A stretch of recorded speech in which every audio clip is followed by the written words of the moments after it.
오늘 설교 말씀 제목으로 좀 이렇게 한번 인사합시다. 옆에 분들과 기도하면 삽니다. 그렇게 한번 인사하실까요? 기도합시다. 예.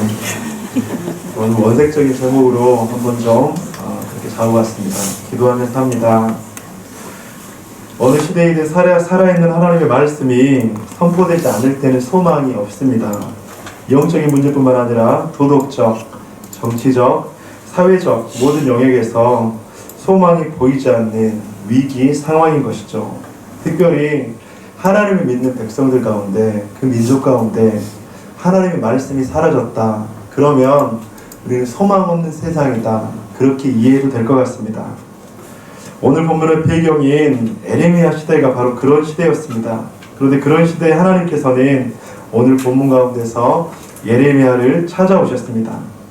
33장 1절, 예레미야가 아직 시위대 뜰에 갇혔을 때에 여호와의 말씀이 그에게 두 번째 임하니라 이르시되, 예레미야가 시위대 뜰에 갇혔다고 본문 가운데 말씀을 하고 있습니다. 선지자가 갇혀 있어요. 선지자가 갇혀 있다는 것은 어떤 의미일까요? 그 시대적인 상황을 적나라하게 보여주는 것입니다. 하나님의 말씀을 거부하고 하나님을 거역하는 그 시대의 영적 상황, 그러니까 말씀을 전하는 선지자를 그렇게 가둬놓겠죠. 그런데 하나님께서는 이때 예레미야가 아무것도 할 수 없을 그때에 예레미야를 찾아오셨습니다. 오늘 본문에 보면 갇혀 있을 때 여호와의 말씀이 그에게 두 번 임하니라. 이 말씀을 보면 갇히다와 임하다라는 저는 단어가 눈에 들어옵니다. 그런데 한번 생각해 봅시다. 갇히다와 임하다, 근데 뭔가가 충만하게 임하다, 그런 의미거든요. 근데 갇히다, 두 단어가 좀 어울리는 것 같으세요? 어울리지 않는 것 같으세요? 어떤 것 같으세요? 안 어울려요. 어울리지 않는 것 같죠? 갇힌 것은 모든 것이 막힌 상황입니다. 그런데 그때 여호와의 말씀이 임했다. 인간적인 눈으로 보면 갇힌 상황이 돼서 답답하고 절망적이고 끝이라는 그런 상황인 것이죠. 그런데 하나님이 보시기에는 그것이 끝이 아니었다. 우리 삶에 닥친 상황이 사방이 막힌 것처럼 절망적으로 보일지라도 하늘만 뚫리면 됩니다. 아멘. 우리의 사방이 아무리 막혀있고 앞이 보이지 않는다 할지라도 여러분들, 사방에 우겨싸움을 당하고 주위가 다 막혀서 이리 가지도 저리 가지도 못할 때, 그때 하늘만 뚫려 있다면 우리에게는 소망이 있는 줄로 믿습니다. 예레미야 선지자가 처한 상황은 갇힌 상황이었지만 그 상황에서 여호와의 말씀이 임함으로 최상의 상황이 됐던 거예요. 성도님들, 믿는 자들에게 최악의 상황이 어떤 것인 줄 아세요? 믿는 자들에게 최악의 상황이 어떤 것일까? 동쪽도 막히고 서쪽도 막히고 남쪽도 막히고 북쪽도 막히고, 여러분들 이것이 믿는 사람들에게 최악의 상황일까요? 저는 그렇게 생각하지 않습니다. 믿는 자들에게 최악의 상황이 있다면 그것은 하나님의 말씀이 들리지 않는 때예요. 예수 그리스도를 구주로 영접하고 구원받은 하나님의 백성이라면 그 구원받은 백성에게 최악의 상황은 하나님의 말씀을 듣지 못하는 거예요. 하나님께서 침묵하실 때 가장 무섭고 최악이라고 하는 것입니다. 아브라함도 하나님의 침묵을 경험했습니다. 하나님이 약속하신 아들을 기다리지 못하고 종 하갈을 통해서 이스마엘을 출생시켰죠. 인간적인 방법으로 후사를 잇고자 했던 것입니다. 그러나 하나님께서는 13년이라는 시간 동안 응답하지 않으셨다가, 그런데 그렇게 숨었을 때 하나님께서 침묵하셨을 때 아브라함에게는 그 13년이 최악의 상황이었다고 하는 것이죠. 신약과 구약 사이에도 400년 동안이나 침묵기가 있었습니다. 구약의 마지막 책이 어떤 책이죠? 말라기잖아요. 근데 말라기 이후에 하나님께서 이스라엘 백성들과 400년 동안 침묵하셨어요. 그리고 400년 후에 세례 요한이 나올 때까지 이스라엘은 어둠의 시간을 보내야 했습니다. 하지만 이 시대에, 그 시대에 하나님의 말씀이 임하면 소망이 있는 줄 믿습니다. 교회를 통해서 하나님의 말씀이 우리 가운데 임한다면, 공동체를 통해서 하나님의 말씀이 임하기만 한다면, 사방이 막혀있는 것 같더라도 내가 기도할 때 하나님의 말씀이 임하기만 한다면, 사막이 막혀있더라도 하늘만 뚫리면 우리는 살 줄로 믿습니다. 오늘 기도를 통해서 하나님의 말씀이 임한다면 우리 사랑하는 성도님들의 가정, 직장, 삶 가운데 소망이 있는 줄 믿습니다. 여러분들 오집사님 간증을 들으시면서 무슨 생각을 했습니까? 어떤 분들은 집사님 저렇게 어려움이 있으셨구나, 아픔이 있으셨구나, 그런 위로와 격려를 얻으신 분도 있을 거고, 또 어떤 분들은 나도 저 상황 가운데서 어떻게 해야 되지, 그렇게 고백하시는 분들도 있을 거고. 그래서 성도 여러분, 저는 오집사님의 기도를 들으면서 다시 한번 확신하는 것은 기도하면 삽니다. 기도하면 우리들의 영혼은 삽니다. 기도하면 이 죄와 사망과 어둠의 권세 가운데 있지만 기도하면 우리에게 하늘이 뚫릴 줄 믿습니다. 그래서 우리는 절망의 자리에서 기도의 자리로 나와야 합니다. 그런 절망의 자리, 갇혀있는 자리, 막혀있는 자리, 아무것도 보이지 않는 그런 자리에서 하나님께서는 예레미야에게 강력하게 말씀하고 있습니다. 오늘 본문의 3절 함께 읽도록 하겠습니다. 시작. 너는 내게 부르시라. 내가 내게 응답하겠고 네가 알지 못하는 크고 은밀한 일을 내게 보이리라. 아멘. 예레미야야, 부르짖어라. 갇혀있느냐, 막혀있느냐, 아무것도 보이지 않느냐. 예레미야야, 그때가 부르짖을 때이다. 그때가 나를 만날 때이다. 그때가 하나님의 영광을 바라볼 때이고, 그때가 하나님께서 너와 함께할 때이다. 왜 부르짖으라고 말씀합니까? 시대가 절박한 상황이기 때문입니다. 사랑하는 성도 여러분, 우리들은 절대적인 한계 상황에, 그 상황에서 부르짖게 되는데, 그 상황에서 부르짖을 때 하나님께서는 응답한다고 하시는 것이죠. 시편에서도 부르짖다는 단어가 꽤나 많이 등장하는데, 시편 86편 7절, 나의 환난 날에 내가 주께 부르짖으리니 주께서 내게 응답하시리이다. 오늘 본문의 에레미야 선지자는 좀 우울질 기질의 사람이었어요. 그래서 눈물의 선지자라고도 그렇게 이야기를 하죠. 매사에 침통하고 우울하고 쉽게 움츠러드는 그런 사람이었습니다. 그런 에레미야가 언제 밖으로 나갈지도 모르는 그런 감옥 안에서 갇혔으니 얼마나 더 침울했겠습니까? 성도님들, 사람 오랫동안 문제가 해결되지 않으면 어느 한순간에 그 문제를 그냥 수용해버려요. 그 수용의 단계가 지나면 어떻게 되는지 아세요? 포기의 단계가 돼요. 절박한 상황, 어려운 상황이 계속 이렇게, 그러면 그걸 막 극복해버리고 몸부림치다가 어느 순간에는 이래도 안 되고 저래도 안 되고 안 되는구나, 수용을 해버리고, 그때부터는 그 수용의 단계가 넘어가면 조금 있다가는 포기하기에 이른다고 하는 것이죠. 밖으로 나가리라는 소망을 포기해버린 바로 무기력한 상태가 된다고 하는 것이죠. 이런 때 가장 무서운 것이 뭐냐면, 그리스도인에게도 이런 때 가장 무서운 것이 뭐냐면, 기도할 엄두가 날까요, 안 날까요? 나지 않아요. 수용의 단계를 지나쳐서 포기의 단계에 이르잖아요. 그러면 기도할 수조차 없어요. 기도할 소리도 안 나오고, 기도할 마음도 생기지도 않고, 기도의 상황도 되지 않고, 문제가 지속되거나 해결될 가능성이 전혀 없어 보이면 기도할 엄두조차 나지 않습니다.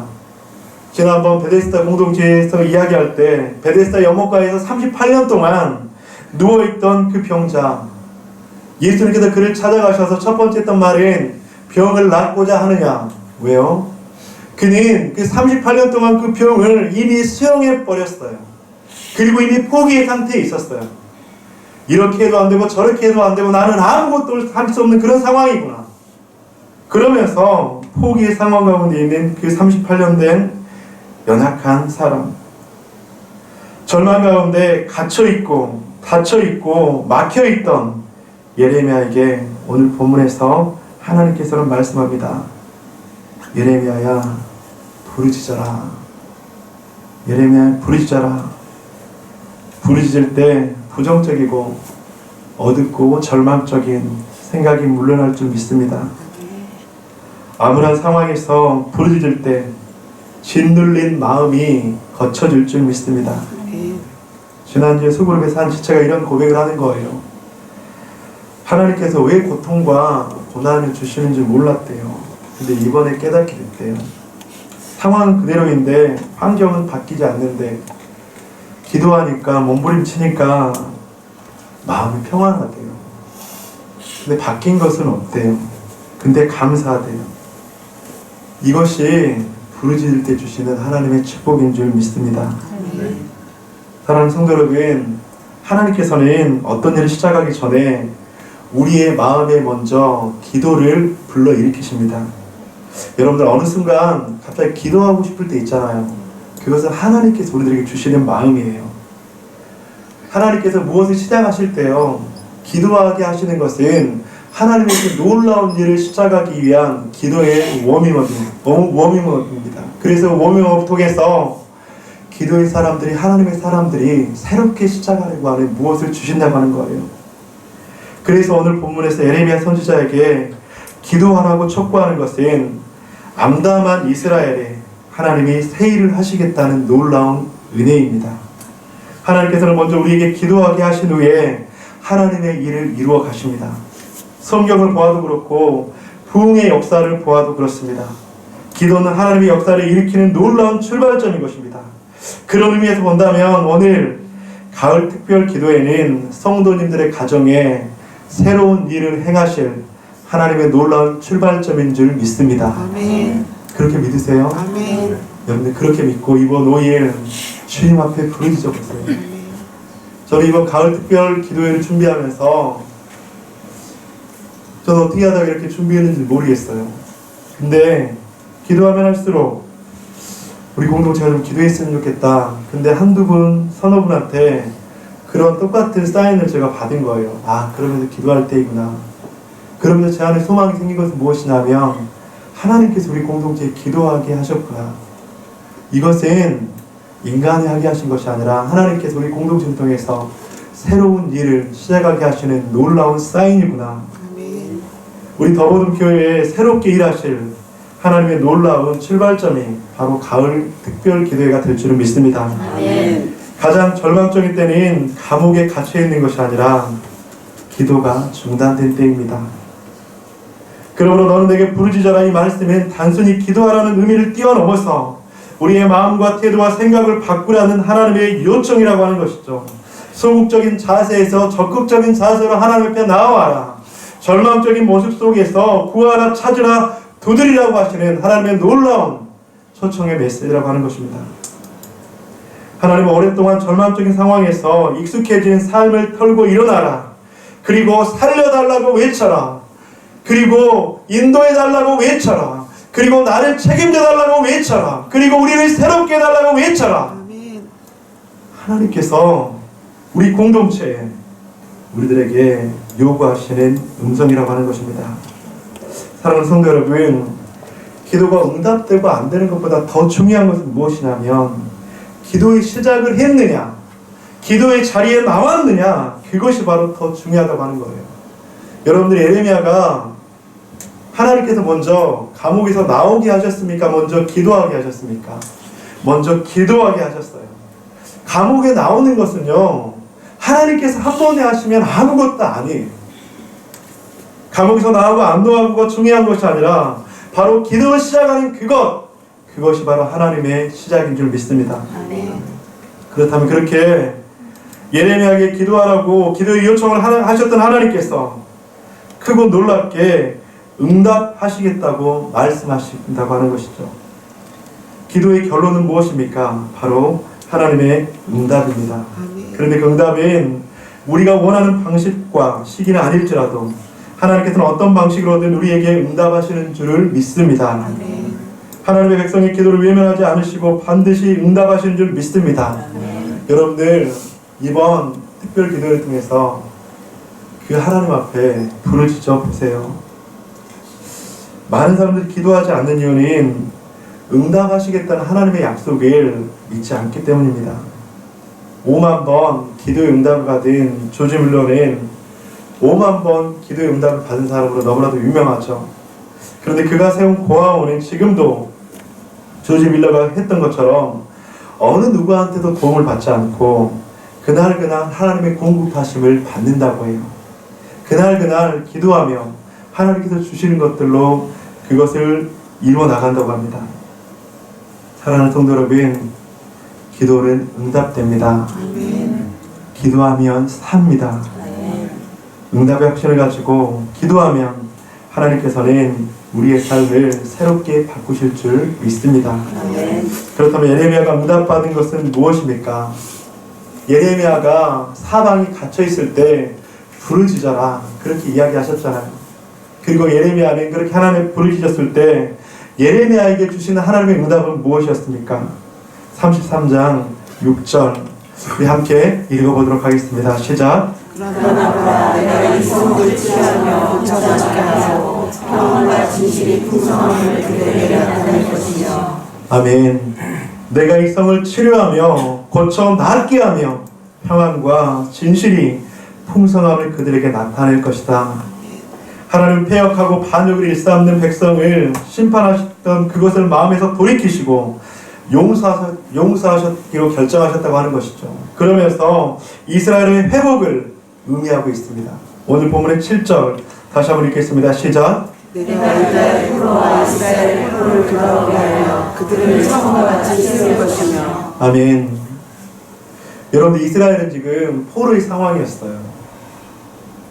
소망이라면 하나도 없는 그런 상황이었습니다. 그런데 그 시대에 선지자라고 하는 예레미야까지 감옥에 갇혔어요.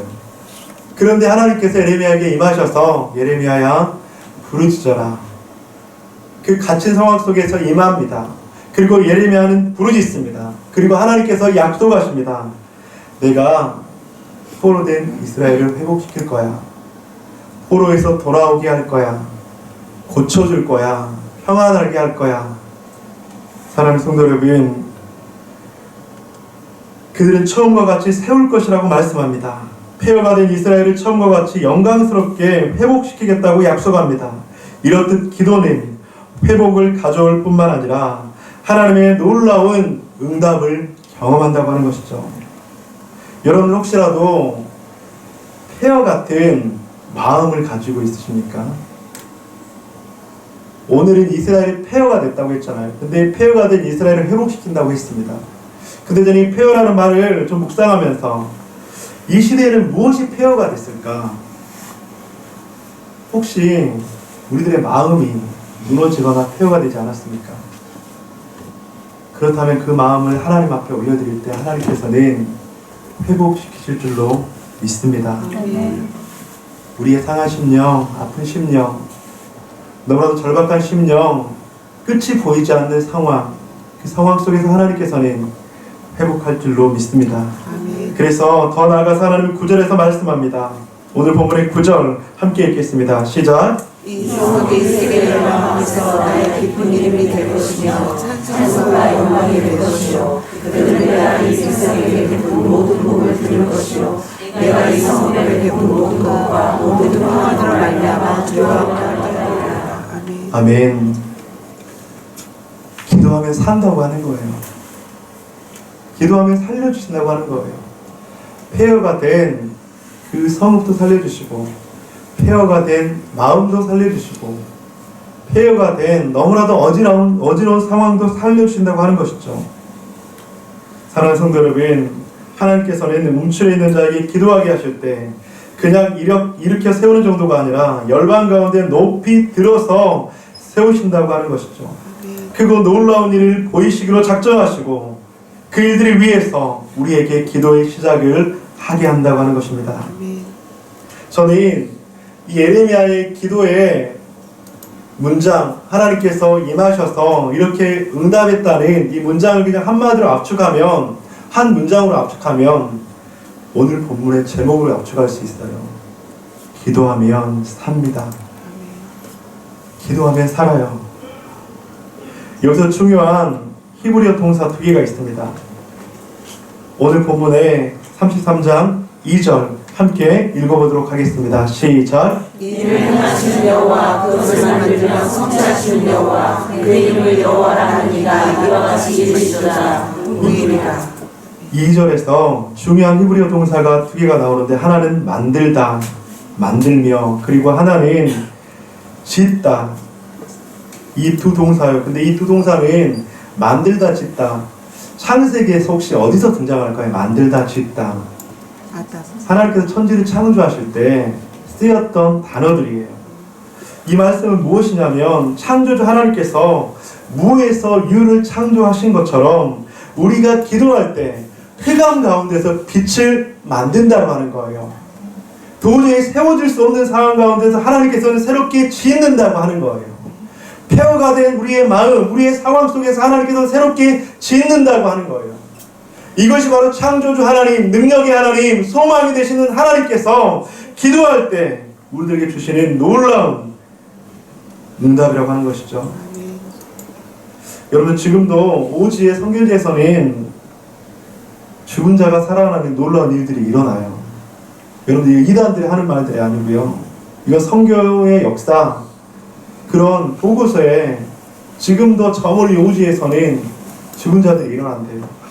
어떤 한 선교사님은요, 평신도 선교사님인데 수지침을 배워서 갔대요. 수지침을 배워서 이제 무슬림권으로 갔는데 수지침을 이제 아픈 환자들한테 보니까 허리 디스크가 나게 됐대요. 그리고 각혈이 멈췄대요. 물론 하나님의 응답은 그 시대마다 달라요. 그 시대마다 다르고 상황에 따라 다르지만 저는 그 오지에서 역사하시는 그 하나님께서 이 시대에 우리에게 가장 알맞는 역사를 주시지 않을까요?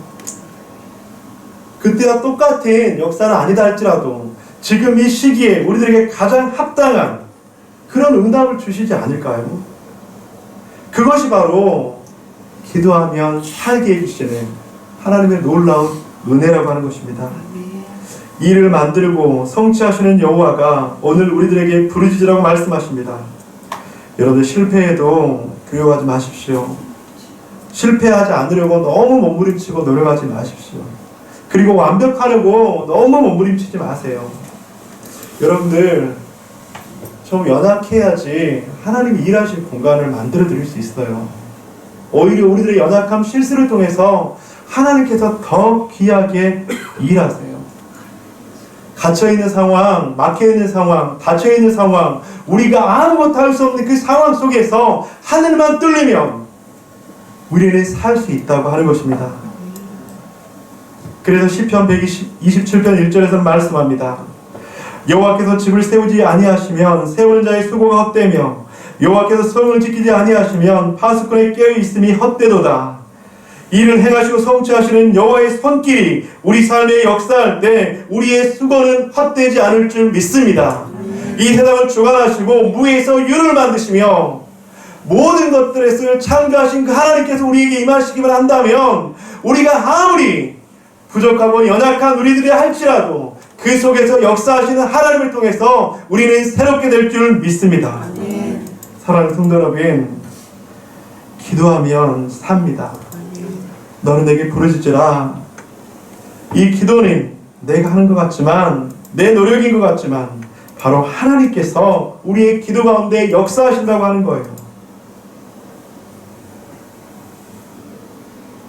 이번 가을 특별 기도에 저는 우리가 기도해서 우리의 영혼이 살기를 축복합니다.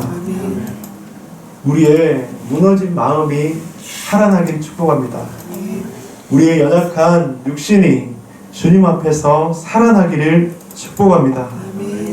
이를 행하시는 여호와, 성취하시는 여호와를 바라보면서 오늘 밤 부르짖을 때 하나님의 놀라운 은혜를 경험하는 저와 여러분이 되시기를 간절히 축원합니다. 혹시라도 갇혀 있습니까? 막혀 있습니까? 닫혀 있습니까? 여러분들 그때 하늘을 보세요. 하늘만 뚫려 있으면 우리는 살 수 있어요. 사람을 보지 마시고 하늘을 보세요. 하늘만 보면 우리들에게 폭포수같이 내려주시는 하나님의 그 놀라운 은혜를 경험할 줄 믿습니다. 오늘 밤이 바로 우리의 사망을 보는 것이 아니라 하늘을 바라보며 기도하며 살 수 있다고 하시는 하나님의 그 놀라운 은혜를 경험하는 저와 여러분 되시기를 주님의 이름으로 간절히 축원드립니다. 우리 시간 함께 말씀을